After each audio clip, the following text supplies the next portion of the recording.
Imagine a chess match.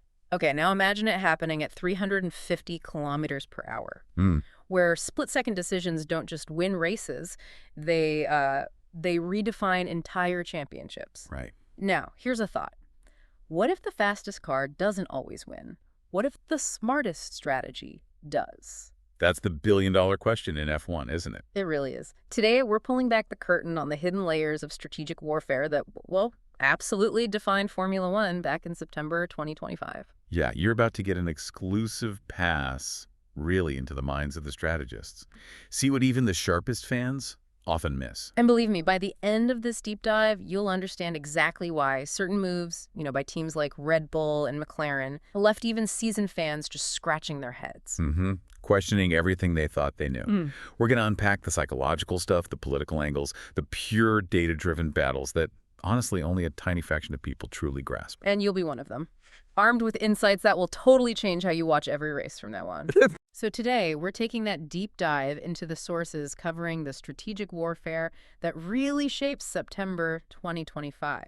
We've got everything from really granular race analyses To breakdowns of those controversial team orders, Yeah. the ones that sparked huge debates. Oh, yeah. Our mission here is to extract the most important insights, connect the dots, between tire compounds, pit stop timings. And the immense pressure cooker of a championship fight. Hmm. We'll help you see not just what happened, but why it mattered. Exactly. And how these decisions ripple through the whole season. Their effects last long after the flag drops. They really do. All right, let's unpack this then. Let's kick things off with a story that seemed almost impossible just months before. Monza 2025. The Italian Grand Prix. Max Verstappen, starting from pole, Yeah. at a track everyone called McLaren territory. Their strongest circuit, arguably. Yeah. Everyone expected, well, a McLaren walkover, maybe a dominant 1-2. The consensus was Red Bull just didn't have the pace there, not the outright speed. But the surprise wasn't just pole position. I mean, that lap. The fastest lap in F1 history to get it. Just breathtaking speed. Incredible. But the real magic, the strategic brilliance, the aha moment, it wasn't just the qualifying lap. It came from Red Bull's subtly different tire allocation decisions way before the race. Ah, right. Made days, maybe weeks earlier. Exactly. It's fascinating because while McLaren seemed locked into pretty conventional medium-hard strategies. The standard approach for Monza, usually. Right. Red Bull had made different choices available for Verstappen. And this isn't just picking tire colors, remember. Each team gets a finite number of sets for the whole weekend. So they sacrifice something in practice or qualifying, maybe? Precisely. They strategically held back maybe some qualifying specific tires to ensure they had, say, an extra set of harder compounds for the race itself. A crucial, almost invisible advantage. That proved decisive. Yeah. The data later showed their genius. They prioritized race pace insights in practice, specifically how those harder tires behaved, the degradation. Insights McLaren missed because they were focused more on Saturday. It seems that way. Focused on immediate qualifying performance. Red Bull played the long game, even if they looked maybe a bit off the pace on Friday. And that long game led to what people called the one-stop gamble. Pirelli's pre-race notes were pretty clear. For Monza, with those C2, C3, C4 compounds, C2 hard, C3 medium, C4 soft, the optimal strategy looked like a medium-hard one-stop. Pit window maybe laps 22 to 28. Standard stuff. But Verstappen didn't just follow the script. Not at all. His execution was, well, flawless. He managed to extend that first stint on the mediums way beyond convention. While keeping the pace up on older tires. Exactly. Keeping competitive pace when everyone expected the tires to just fall off a cliff. This opened up strategic options for him that just weren't there for the others. They were stuck in that narrower pit window. Right. So by the flag, that 19.2-second win margin, it wasn't just speed, it was strategic patience, executing a bold plan perfectly. And Red Bull's willingness to zig when others zagged. Absolutely. While McLaren were maybe agonizing over their options, Red Bull seemed cool, collected, they'd done their homework. And the psychological impact. Yeah. Huge, surely. Oh, you can't overstate it. Yeah. For months, McLaren looked dominant, like they had the superior car. Monza proved, flat out, that the strategy could beat raw pace. Even at McLaren's supposed stronghold. Yeah. Sources noted Verstappen looked the most relaxed we've seen him in months after the race. It suggested Red Bull had found their strategic groove again. A massive statement to the whole grid. They were back, playing chess at 350 kph. That calculated risk paid off big time. A psychological blow. But if that was a masterclass in execution, what happened just laps later for McLaren was a very different kind of strategic drama, one that opened a real Pandora's box for their championship hopes. Okay, here's where it gets really interesting. Lap 46 at Monza, a moment for the history books. Definitely. McLaren makes that controversial call, bringing Oscar Piastri in first for his stop. Even though Lando Norris, his teammate, was ahead on the track. Which just flies in the face of that fundamental principle, that near-sacrosanct rule in F1. The driver ahead gets priority. Always. To avoid the undercut. Exactly. Avoid the car behind pitting, getting fresh tires, and leapfrogging the leader who stayed out. McLaren's move instantly put Norris at a disadvantage. Why? To protect Piastri from Leclerc. Seems that was the calculation. Neutralize the external threat from Leclerc, who was close behind, even if it meant messing with their internal order. Okay. And then the pit stop drama just amplified it all. Oh, massively. Norris comes in, his stop is slow. A frustrating 3.2 seconds. Problem with the front left wheel gun. Compared to Piastri's clean stop? A clean 2.8 seconds. So Norris, through absolutely no fault of his own, drops behind Piastri. An artificial position swap, as the sources called it. Norris must have been livid. Understandably. Then, just 4 laps left, McLaren makes the call. The radio message. Oscar, we need you to give the position back to Lando. You heard Piastri's initial resistance, right? Questioning if a slow stop justified it. Yeah, highlights the pressure. These aren't robots. They're fighting for a title. Exactly. He did comply in the end, but wow, the precedent was set. And that awkward radio exchange broadcast to the world. So the championship math, Piastri's lead over Norris drops from 34 points to 31. Seems minor, 3 points. On paper, yeah. Doesn't sound like much. But strategically, hugely significant. Far beyond just the points. Signaling something about the internal pecking order? Or lack of one? Precisely, yeah. And that inevitably plays into future races, how they manage similar situations. Toto Wolff weighed in, didn't he? Oh, you bet. Ever the astute observer, never misses a trick. He said McLaren had set a precedent that is very difficult to undo. He's right, isn't he? It's not just points. It's the rules of engagement inside the team for the rest of the season. Absolutely.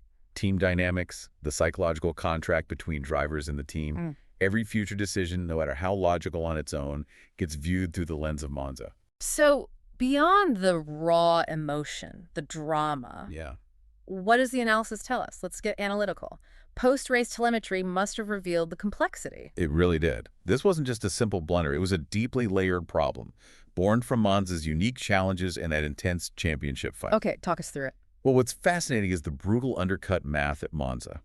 The tire degradation meant that window, the advantage from fresh tires, was incredibly narrow, maybe just a single lap's difference. Wow. So teams have to meticulously balance the pit stop time loss, about 20 seconds, against how much faster the fresh hard tires are than the worn mediums. Tricky calculation. Very. McLaren's strategists figured pitting Piastri first neutralized Leclerc's undercut threat, which was real. They thought the risk of Leclerc jumping both McLarens was higher than Norris getting undercut by his teammate.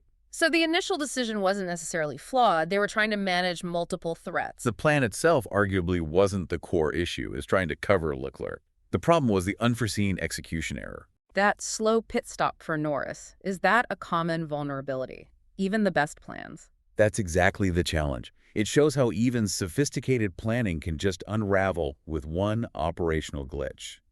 Andrea Stella, the team principal, said it well. What did he say? The pit stop situation is not only a matter of fairness, it's a matter of consistency with our principles. The slow stop was an execution error their models just couldn't predict. And it highlights that challenge of managing two drivers fighting for the title. Absolutely. A dual championship campaign. Unlike rivals with maybe a clear number one, McLaren had to optimize for both drivers and the team. That adds layers of complexity others just don't face. Every decision has double the weight. And this isn't the first time McLaren's strategy has been under the microscope, right? Didn't Hungary earlier in the season show something different? Good point. Hungary was interesting. Their win there came from actually abandoning pre-race simulations and trusting real-time data, reacting on the fly. A lesson in adaptability. Maybe that influenced Monza. Pushed them to be more aggressive with in-race calls. Possibly. It raises that huge question about the human element in strategy. Yeah, those radio exchanges at Monza were so revealing. Piastri questioning the order. It showed that even compliant drivers, especially fighting for a world title, need justification. It's not just follow orders, they need the why. under insane pressure. These strategists aren't just number crunchers. They're managing egos, careers, emotions. Totally. And with both McLaren drivers genuinely in the title fight, every call has multiplied weight. Affects race results, long-term dynamics, morale, team unity. That intense pressure, it could lead to overthinking or strategic paralysis. Yeah, that fear of making the wrong call, which ironically can lead to making no call. Or a bad one. It's like, I don't know, managing a high-stakes corporate merger where both CEOs are your stars. And you have to make a call that helps the company but might hurt one of them personally. Exactly. Which brings us back to Toto Wolff's precedent problem. Right. Once McLaren set that fairness precedent, They created expectations, really difficult to manage going forward. A strategic principle, however noble, becomes a strategic constraint. you used an analogy earlier, like navigating Mumbai traffic. Yeah. Or maybe LA traffic, if that connects better. Trying to navigate that chaos with a rigid, no cutting in line rule while everyone else is weaving and diving to get ahead. Doesn't work so well in practice. Makes sense in theory, but competition forces other considerations. Okay, so looking ahead, with these strategic battles playing out, what does it mean for the rest of the season? Where are the next big strategic tests? The wild cards. Well, let's look at Baku, the Azerbaijan Grand Prix. That track presents totally unique challenges. The layout itself, right, super long straight. The longest in F1, combined with incredibly narrow, twisty sections, forces setup compromises. A car fast on the straight might struggle in the tight bits, and vice versa. So strategy becomes even more critical. Can bridge performance gaps. Absolutely. It often favors strategic creativity over just raw pace. It can equalize things. And those narrow streets, the walls. Yeah. Safety cars are almost guaranteed, aren't they? The highest probability on the calendar. Historical data shows safety cars in like 75% of races there. Wow. That just fundamentally changes the strategic equation. Creates free pit stop chances, puts a massive premium on tire conservation. Teams need multiple plans ready to go. Complex scenarios. Split-second decisions under the safety car pit or stay out, knowing it could make or break your entire race. And what about McLaren's position? Leading the Constructors' Championship comfortably. Yeah, that's 617 points to Ferrari's 280. That gives them asymmetric risk tolerance. Meaning? They can afford strategic risks. Rivals can't. Aggressive undercuts, gambling on tires, splitting strategies between drivers, without fearing a huge championship blow if it goes wrong. Strategic freedom. That's a big advantage. Huge. Especially somewhere unpredictable like Baku. And tire strategy itself. You mentioned the compounds, but how deep does it go now? Oh, it's a real science, a deep, dark art sometimes. Pirelli picks the compounds like C2, C3, C4 at Monza to push teams towards certain strategies, often one stop. Okay. But then teams use sophisticated degradation modeling, predictive analytics, trying to pinpoint exactly when a tire will fall off a cliff. Based on temperature, fuel load, driver style. All of it.